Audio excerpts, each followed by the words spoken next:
Señor Director General, excelentísimos señores jefes de Estado y de Gobierno, me honra traer hasta esta cumbre virtual la voz de Cuba, un pequeño país en desarrollo donde los trabajadores en el poder batallan cotidianamente por consolidar toda la justicia, sueño y compromiso de los padres de la nación. Hoy, como siempre en los últimos 61 años, Cuba hace suyos los nuevos y graves desafíos con los que la Organización Internacional del Trabajo comienza a transitar su segundo siglo de vida. Cuando a los retos que ya enfrentaba el mundo laboral, bajo las duras reglas del mercado, se añaden los efectos de la COVID-19, son innegables las devastadoras consecuencias que tendrán las múltiples crisis generadas por esta pandemia en la economía de todos los países. El desempleo se ha multiplicado, la desprotección social aumenta y con ella se acrecientan las desigualdades y la pobreza.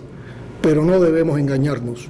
Los terribles impactos y las nefastas consecuencias de la pandemia en todo el mundo no se deben solamente a este letal virus. Años de política neoliberal y de capitalismo salvaje, regidos por los designios del mercado, son la causa más profunda de la grave situación global. Según los expertos, ya se han perdido 305 millones de empleos y 1.600 millones de trabajadores ven amenazados sus medios de subsistencia. Cientos de millones de personas están por sumarse a los que ya sufren las desigualdades de un injusto orden económico internacional y cuya supervivencia está ciertamente en juego. El momento es dramáticamente serio y exige acciones coordinadas. Ni gobiernos, ni trabajadores, ni empleadores podemos cruzarnos de brazos, y el colosal empeño al que debemos consagrarnos impone hallar soluciones que coloquen los derechos de los trabajadores como interés superior. También requerirán asistencia aquellos que generan empleo, en particular los pequeños y medianos productores. Se requiere consolidar el diálogo social en la definición y ejecución de las políticas de enfrentamiento y recuperación tras la pandemia. Señor Director General, Cuba, una nación pequeña que ha enfrentado la pandemia de la COVID-19, sufre el recrudecimiento brutal y oportunista de la política de bloqueo económico, comercial y financiero de los Estados Unidos, dirigida a estrangular totalmente nuestro comercio y el acceso a los combustibles y las divisas internacionales. A pesar de la creciente demanda mundial, el bloqueo a Cuba no solo se mantuvo al sobrevenir la amenaza epidemiológica para todo el planeta, sino que ha ido escalando en su acoso criminal a todo el pueblo, castigando con particular saña a la familia cubana. En medio de esa asfixiante guerra económica, nuestro gobierno ha implementado acciones para la protección de la salud de todo el pueblo, el mantenimiento del empleo y la defensa de las garantías y derechos laborales para todos, que son baluartes de nuestro proyecto social. Fueron aplicadas 36 medidas de carácter laboral, salarial y de seguridad social. Crecen el trabajo a distancia y el teletrabajo.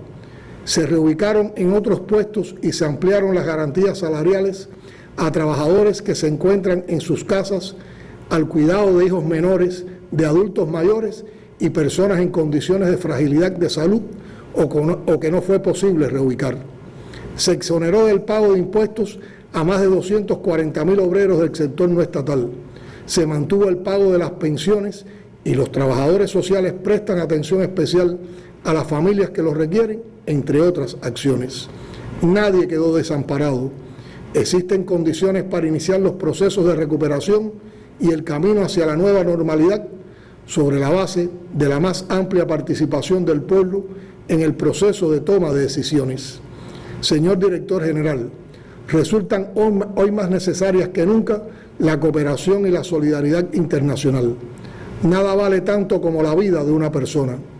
Ese es un principio fundamental de la Revolución Cubana, sobre el que se yergue nuestra cooperación internacional en salud, educación y todo cuanto tenga que ver con la dignidad humana.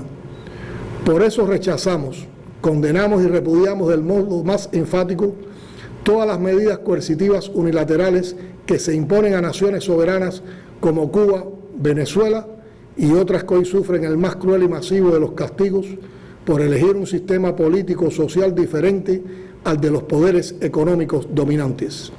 Esas medidas son inhumanas y deben ser eliminadas aún más en el contexto de la actual pandemia, cuando las sanciones apuntan al genocidio.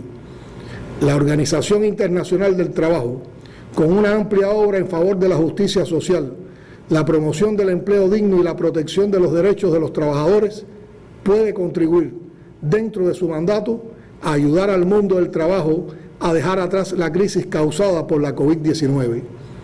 Cuba, como país fundador de esta organización, reitera su voluntad de continuar fortaleciendo el indispensable multilateralismo, la solidaridad y la cooperación internacional, con el compromiso de continuar garantizando la protección de los derechos de los trabajadores y avanzar en la construcción de un mundo más justo.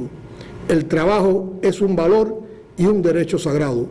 Como expresara el líder histórico de la Revolución Cubana, Fidel Castro Ruz, y cito: solo trabajando se puede avanzar, solo trabajando se pueden producir los bienes que el país necesita, solo trabajando se puede producir más alimento, solo trabajando se debe salir de las dificultades más apremiantes que tenemos. Muchas gracias.